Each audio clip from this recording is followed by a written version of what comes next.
এটা কি করেছো তুমি? এতটা পালং শাক জামাই বাজার করেছি।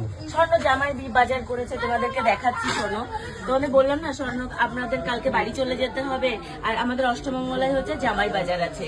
এই মাথা থেকে শুরু করেছে ওই মাথায় শেষ হয়েছে। দেখাও, এই যে এর মধ্যে রয়েছে পেঁয়াজ, আদা, রসুন, কাঁচা লঙ্কা, টমেটো। পেঁয়াজ মনে হয় এখানে কয় কেজি পেঁয়াজ আছে? প্রায় 5 কেজির উপরে তো পেঁয়াজ আছেই। এই যে এখানে প্রায় 5 কেজির উপরে রয়েছে শীষ পালং, যেটা আমার বাবা খুব ভালো খায়। এখানে রয়েছে বেগুন, শিম, এই যে মূলো, ফুলকপি, বাঁধাকপি, এই মাথায় এসে শেষ। এই যে এখানে রয়েছে মাছ, এখানে রয়েছে মাংস, আর এই পনির, এইখানে রয়েছে পনির। আর এটার মধ্যে কি বেঁধেছো আবার? ওটা ফ্ল্যাটের জন্য দিয়েছে। আর এই যে 1 বস্তা জিনিস দিয়েছে ফ্ল্যাটের জন্য। এর মধ্যে সমস্ত মশলাপাতি, কর্নফ্লাওয়ার থেকে শুরু করে, তেল থেকে শুরু করে, সর্ষের তেল, ঘি সব দিয়ে দিয়েছে। তো এই হচ্ছে জামাই বাজার। স্বর্ণ এই মাথা থেকে ওই মাথা অবধি জামাই বাজার করে।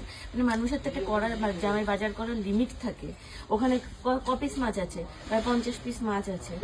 একটা তো লিমিট। এই যে গাড়িটা, এই গাড়িটার মধ্যে আমি যাব, তুমি যাবে, মানে মানুষ যাবে না মাল যাবে? কি যাবে? চলো, হয়ে যাবে হয়ে যাবে। 3টে ট্রলি ঘরে।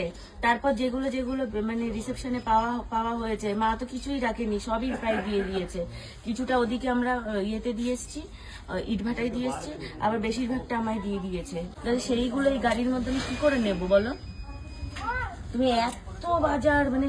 আর জামাই বাজারটা ভিডিওটা তোমাদের কেমন লাগলো? আচ্ছা তোমরা কি কমেন্ট করে জানাও তো, বাজারটা কি একটু কম হয়ে গেছে? আরো কি কি বাজার করলে ভালো হতো? কমেন্ট করো তো।